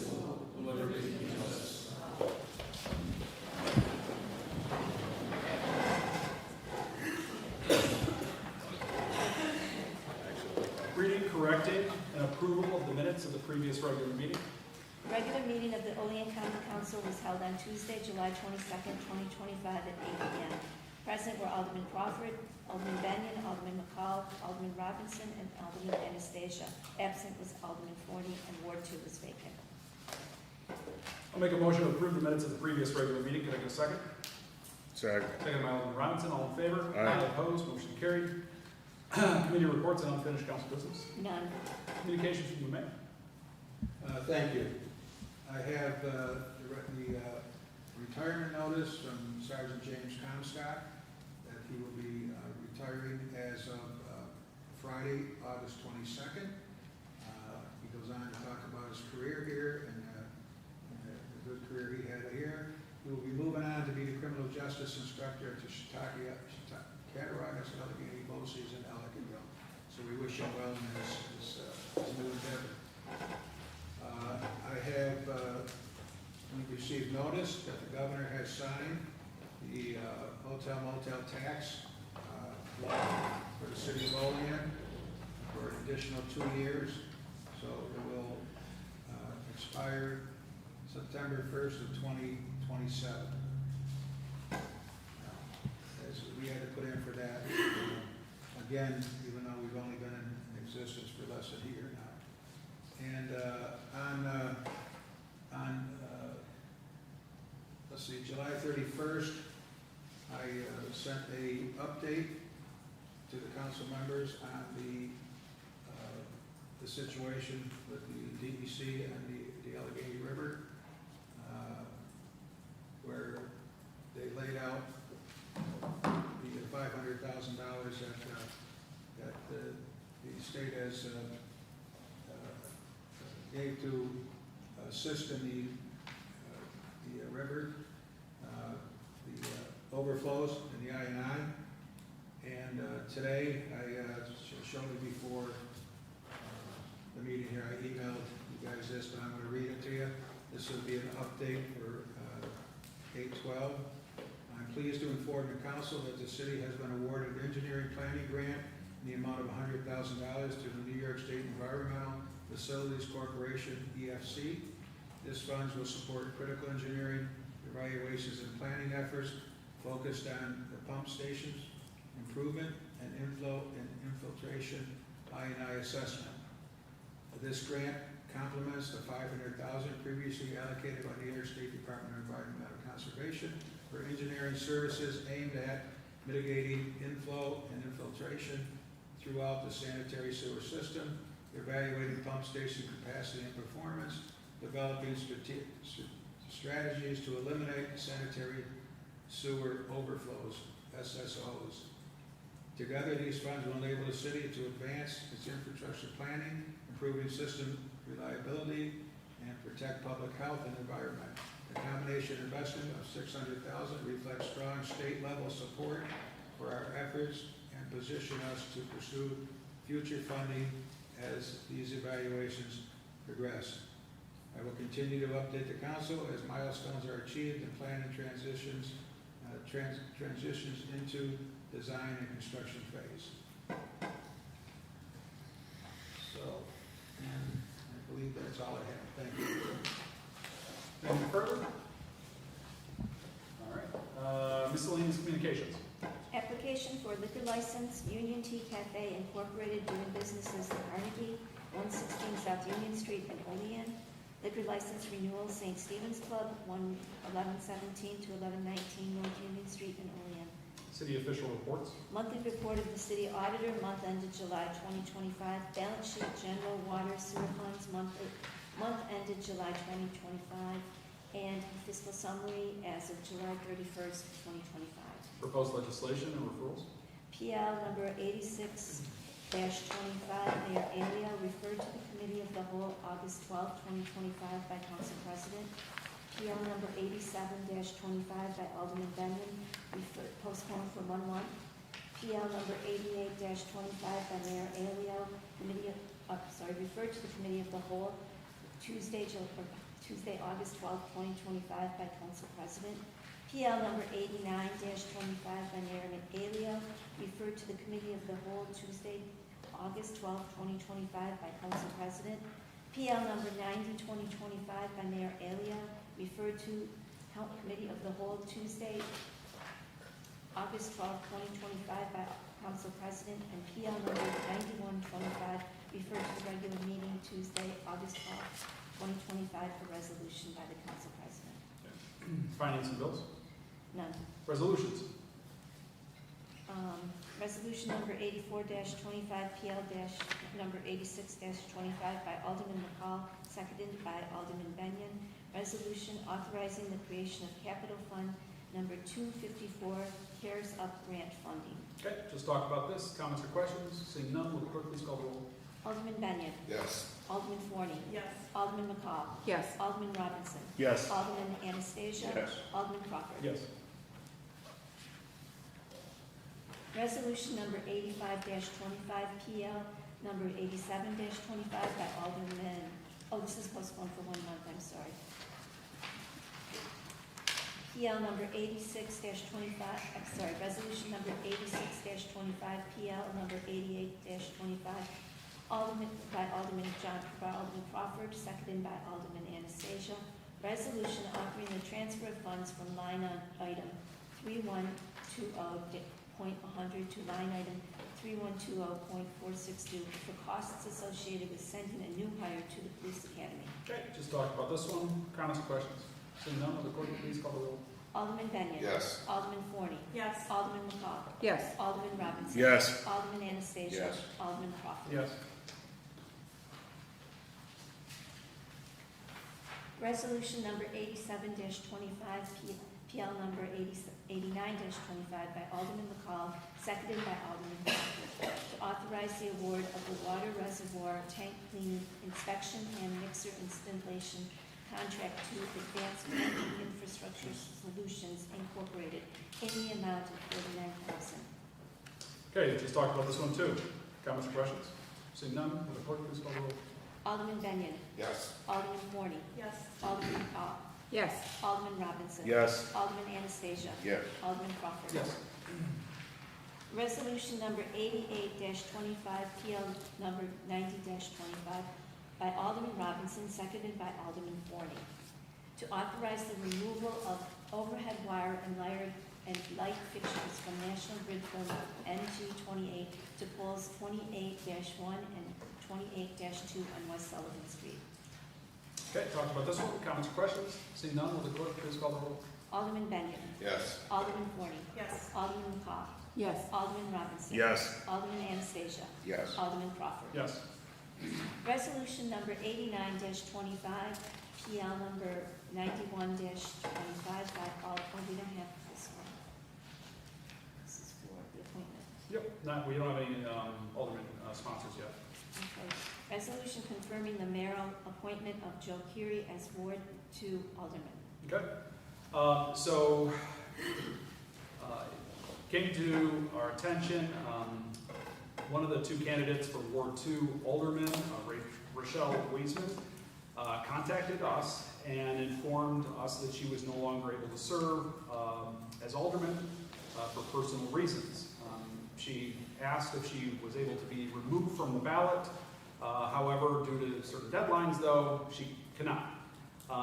And so I had a conversation with her and asked her if she would be in favor of and support if we were to authorize her opponent, Joe Curie, in order to have Ward 2 represented, which it hasn't been for quite a while, and she agreed that it would be good for the ward as well as put the Common Council back to its full 7.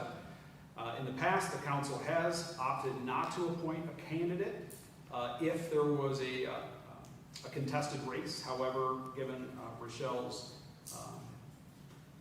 comment to unwillingness to serve, I shared my support with the mayor as well as the Common Council to get the seat filled. There's been a number of meetings now where we've had just barely a quorum, so I think it's important to not only have some representation for the ward.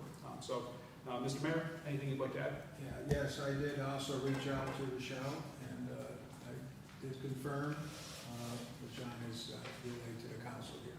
So I'm asking that Joe Curie, I'm appointing him, I'm asking you to verify that appointment. Comments or questions? Alderwoman McCall? Yeah, I share the frustration of Ward 2 and not having representation, pretty much for the past 2 years, with not having an alderman who came in, and I have a couple of things that I've been fielding for a couple of Ward 2 residents that I'm more than happy to pass off. So I would support it. The other thing I'd like to Alderman add Ennis. too, the other thing I'd like to add too is originally I was going to vote no on this because I don't, it's so close to the election, I was going to say let the residents of Ward 2 decide who they want. But after the other candidate resigned, and I didn't really know who Joe Curie was, I didn't recognize the name, but after I found out he was related to the Attards, I've been friends with the Attards for 50 plus years. Jackie and Ray made the best chicken wings in Olean back in the day, and so I like to say I'm going to officially support this appointment also. I'll only support if a Lebanese platter is involved. Oh, the chicken wings were better, right? No. Anything further? I'm happy to sponsor. Could I get a second? Second. Seconded by Alderman Benyon. Will the clerk please call the roll? Alderman Benyon. Yes. Alderman Forney. Yes. Alderman McCall. Yes. Alderman Robinson. Yes. Alderman Anastasia. Yes. Alderman Crawford. Yes. Joe, you come down. Sign the oath, please.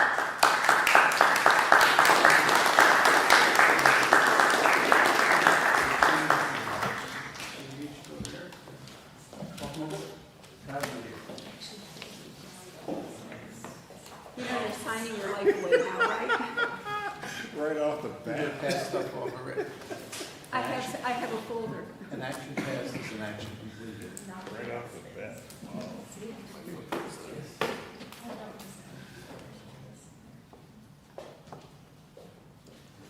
Waiting on taxes on levels past the chair rolls back, but that's why I locked my leg in.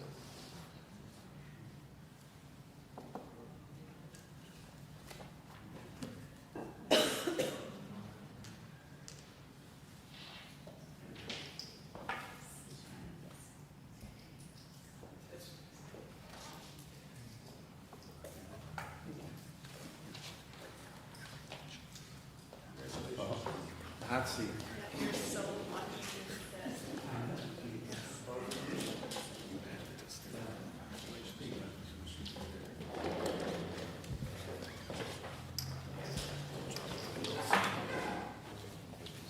You can turn that placard down then in front of you. There.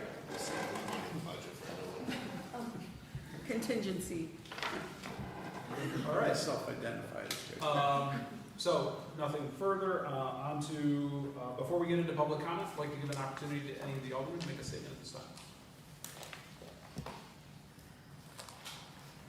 Okay, I'll make a statement then. I've proudly served the common council as its president for the last 7 of my 9 years, and it's been an honor working with so many great people and public servants. At this time, I decided to resign as council president. I've accepted a new job, and it'll have me attending meetings by Zoom over the next 4 months. I believe it's critical and essential to conduct business, to make sure that the president is in person. So I'm willing to and ready to pass on the baton, or rather the gavel, effective immediately. I will continue to serve my constituents in Ward 5 in Olean, and so thank you very much. Mr. Mayor, I've submitted my resignation to you. Yes, thank you. I guess at this time, I'll take nominations for council president. David? Your Honor, I'd like to nominate Sonny McCall to fill John's big shoes. Mayor, I'd like to nominate Vernon Robinson.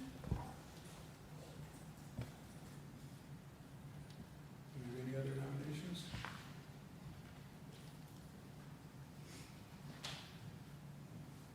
Okay, I guess. Do you need a second?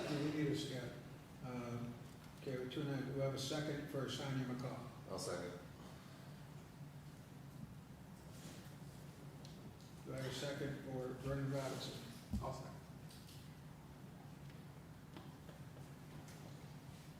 Okay. How do you want to do the vote? A show of hands? I think that's appropriate. Is that, Do we need a voice? do we do a voice vote? Yeah, we do need a voice vote. So I would recommend, just start with Sonia, voice vote, go, the clerk, take a voice vote, go around for Sonia McCall. For Sonia McCall, Alderman Benyon, Yes. Alderman Forney, No. Alderman Call, Yes. Alderman Robinson, No. Alderman Anastasia, Yes. Alderman Crawford, No. Alderman Curie. No. Okay. And, voice vote for, it's 3 yes, 4 no. So voice vote for Vernon Robinson? Alderman Benyon, No. Alderman Forney, Yes. Alderman Curie, Yes. Alderman McCall, No. Alderman Robinson, Yes. Alderman Anastasia, No. Alderman Crawford. Yes. 4 yeses for Vernon Robinson, 3 noes, so congratulations, Council President. We have to switch now. Yeah. Oh, yeah. We're switching. So now I'll just be kicking John under the table. Yeah.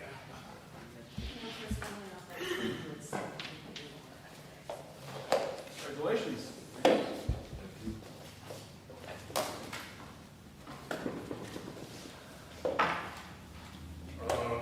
Just to start, I just wish that would have been a little more,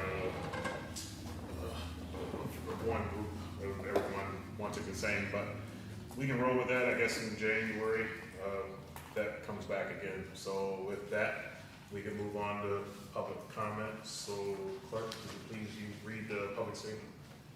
Public comment statement? The public comment portion of the Common Council regular meeting is established to provide members of the community with the opportunity to publicly state their views, voice their concerns, or to provide input pertaining to any issue affecting the city government. Additionally, the mayor, Common Council members, and city department heads encourage any person with questions to contact them at their offices. So at this point, we ask if anyone from the public that has any public comment, you have 3 minutes. Please state your name and address for the record. I will not be setting the timer. Just please respect the time of everyone else and just stick to 3-minute period, please. Say it. No. I think there's only a handful there. Good evening, Mayor Alio, members of the council. My name's Ellen Gleason. I live at 1226 Brook Street for 37 years. I live next to a rental property that has been an issue for quite some time. We have quite a nuisance over there, everything from A to Z. Right now, my primary concern is that they're using that single-family dwelling with 3 bedrooms and 1 bath as a boarding house. People are coming and going for a month, 2 months, and when one goes, they're plugging, she's plugging in another one. You know, we have a sex offender in there now, 1 left, so she plugged in a sex offender. It's just constant between the landlord and the tenant. They are, sometimes there's 6 or 8 people residing in there.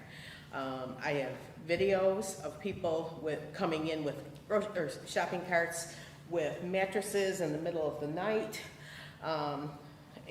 You know, these are undesirable people that I'm talking about. We're talking about drug addicts. We've had several drug arrests over there. We've had loaded sawed-off shotguns. We've had squatters in the garage, the cellar, the shed. We've had every kind of complaint over there that you can imagine. CPS has been there and removed the children, which you know has to be bad if the children are removed. And Mayor Alio's been my sounding board. We've had animal complaints, but it's a revolving door. And When I complained to codes, they pulled the records, the water and sewer records for 2 months and said there wasn't any change in that. Well, it's been going on for 2 years. There's not gonna be any change.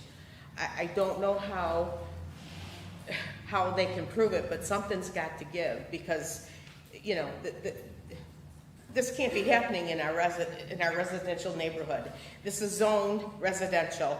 She has to have a license if she's gonna be running a boarding house. I just don't know how to go about doing it, but somebody has to get to the bottom of it. It's, they've terrorized our neighborhood, and somebody has to get a hold of this landlord, and somebody has to do something.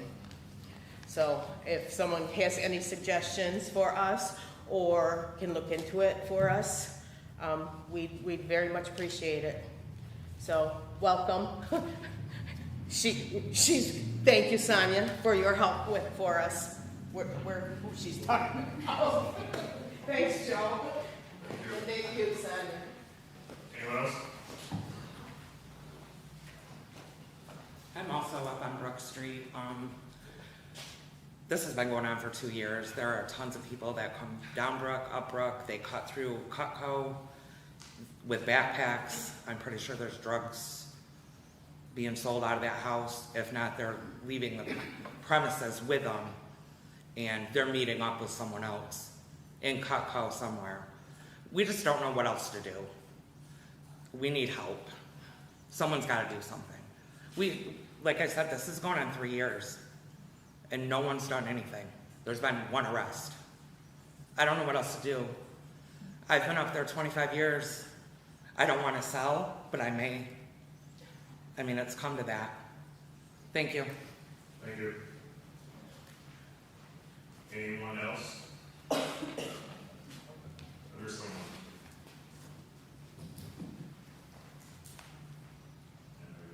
I'm Eileen Van Dixon, and I'm also from Brook Street. And we've complained about rats. I sent the mayor a text last week and the health department and got no response from the health department.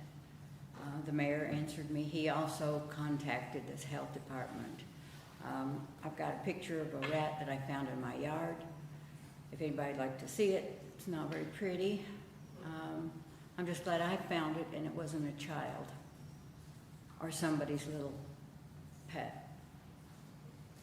We don't know what else to do. When we complained about the people coming and going, we were told by the police department that people have a right to have company. That was the answer we got. When they come all day and all night, stay 5 minutes and leave and stick a little package in their pocket. We need help. We need Brook Street back. It's a wonderful street with wonderful people, and we need it back. Thank you. Anyone else?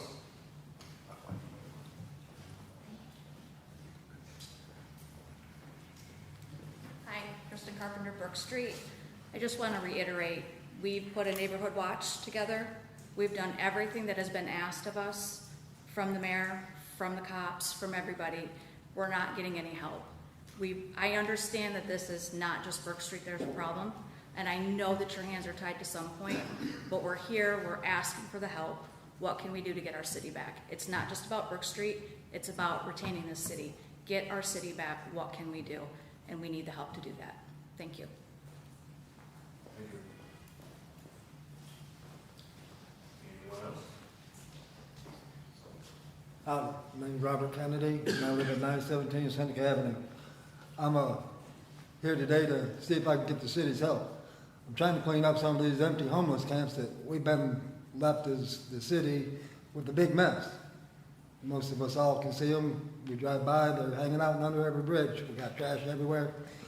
I need the city's help. I need to be able to put this trash somewhere. I found 5 more camps just today walking down the trail. 5 that I'm willing to clean up. I've got help. I got people that's willing to help me clean them. I need a place to put the trash though. I can't carry it to the dump. I walk everywhere I go. Could you all please help me? That's all I need. I just need a place to put it. I can't carry it. But I'm willing to help. Let's get this city cleaned back up, man. This is my home, this is where I come from. 1974 I come to this town, and it's a mess. We need it back. Just a trash can, just a couple of them up there, and I can clean it up. I'll be in tomorrow to talk to Miss Will again, to see if I can get somebody to come up there. We got a bad one right up here at this city park up here. We got kids playing in that park. We got trash. It's all down the whole side, all up and under the bridge. I'm gonna go down there tomorrow and clean it. I'm hoping Miss Will will tell me that the city will come down there and pick it up. Thank you for your time. Thank you. Glenn Well, Little Valley, and first I'd like to thank Rob for doing all the cleanup work he did. I saw his Facebook post, and he's put an immense amount of work in. Hopefully the city can send a truck out to pick up the trash that he's gathered. So it was last spring when you found out that the catch basin issue wasn't the issue that we were worried that it was. And that left the house downspout issue as being the main inflow problem. You could have, that was last spring, this is August 12th, you could have spent that time educating the residents to fix their downspouts. You could have reduced the inflow and made Olean immune from further discharges, but you didn't. Why the extreme hesitation to directly address this issue? Are you afraid that if you ask residents to redirect their downspouts, they won't vote for you in November? I think you'll lose more votes due to your inaction, past and present. I do understand that you have the $500,000 grant from the DEC, although that studies things that you've already had your people draw conclusions about, and I don't think those aspects need studying anymore. Plus, I didn't see any wording in that grant that addresses the downspout issue. So you keep putting it off month after month. I did see that you made a homeowner disconnect their sump pump in order to get a certificate of occupancy. Yet you refuse to enforce or even suggest to the residents that they should change it for hundreds of other homeowners. I think you're aware that the Constitution's 14th Amendment that discusses the equal application of laws exists. That sump pump person probably has a case. Or maybe if you aren't going to generally enforce the ordinance, you should repeal it. November and then January can't come soon enough. Thank you. Thank you. Is there anyone else?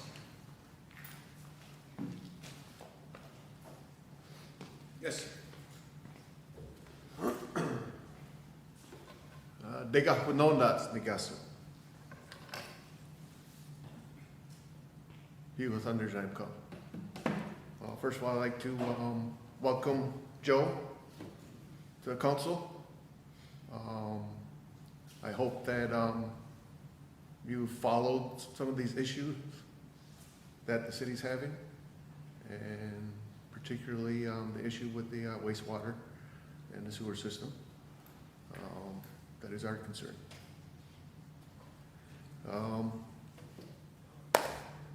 But I welcome Vernon as the new president. I thank you for your time and effort, and look forward to progress in the near future. So I'm here to probably thank you guys somewhat for the progress that has been made. I want to thank the mayor for the update in regards to the grant situation, and I'd like to see that move forward as soon as possible. So the other reason why I'm here tonight is to speak to the community, to speak to the residents of the city of Olean. You have heard my brother Glenn making many references into a lot of remedies, simple remedies. And so I'm going to make that request to the residents of Olean to check your lines, see that your stormwater and your are drained properly. And it's going to be up to you in the community to make any changes. You have an election coming up. We have a prime candidate sitting in the midst of the community members here this evening. Somebody who's ready to step up. So take that into consideration. I'm sure you're well aware. And I thank you all for your time. Yep. Thank you. Anyone else? Hi, my name is Carla, and I live on North 9th Street in Olean. And I don't want to take away from our original reason for being here, which is the river and the dumping sewage into the river and those issues. So thank you to my, who know more about it. I live in Olean. Yes, I made sure that my downspouts are going out in the lawn. Also, when I moved here, I wanted to make sure that my water and sewer were new. So we dug up the whole yard. I live kind of back, so they had to dig up the whole yard, replaced all the water lines, and we replaced the sewer lines. Yay, I did my part. But my water bill was outrageous for since I've been here. I'm like, I don't understand this. I called, and they said, do you have a pool? Do you have this? Do you have that? No, I don't. I don't have those things. Pretty, I try to be conservative with my use. Well, then the bill goes up and up and up. So finally, I call them. They finally says, okay, first you need to call a plumber. No, I'm not calling another plumber. So get somebody to come out. Sure enough, the water's been leaking probably 5 years. Okay, so out at the road, so that's great. They said, well, come take a look at it. They took a look at it. Yes, it's our fault. We will fix. Now, 2 weeks later, my driveway is destroyed. The road is destroyed. I said, I told them before they started doing it, are you gonna fix, because I also have my driveway paved. I'm trying to do my part. And of course, now the end is chopped off and there's rocks there now. Disastrous. My yard is, not too bad. There's torn up chunks and so on and so forth. Well, I'm super frustrated. I'm beyond frustrated. I know you're my alderman. I don't know, can somebody do something about this water? Not only the dumping of sewage, but the water system. It's so antique. I mean, it's been leaking. How long has it been leaking? They couldn't fill it in because they said we have to come back another day because it's too soupy. I don't even know what to say anymore, not to mention all the garbage and drug sales and all that other stuff. Yeah, we got a problem, and I think a lot of us are trying to be good citizens, I'm trying to do my part, but it's just too frustrating. And I certainly don't want to take away from the issue that I've come here for. But now this is adding on to it. So, yikes. I've just had it, ready to move. But it's nice, there's certain great things here. And so I want to try to stay. But I'm kind of getting to the point where I'm just too frustrated. So hopefully we'll do something. First fix my driveway. Thank you. Thank you. Anyone else? Anyone else? Anyone else? All right, at this point, comment session closed. Moving on, is there anything else from anyone here? All right, well, congratulations to Joe Carey, welcome aboard, and yay me. Congratulations. Where I'm at here. Mayor, look forward to working with you. John, you're giving me some shoes to fill. I hope I can fill them and make everyone proud. Try my best to do the best I can without disappointment to the community and to the city. With that, I'll make a motion to adjourn. Can I get a second? Second. Second by McCall. All in favor? Opposed?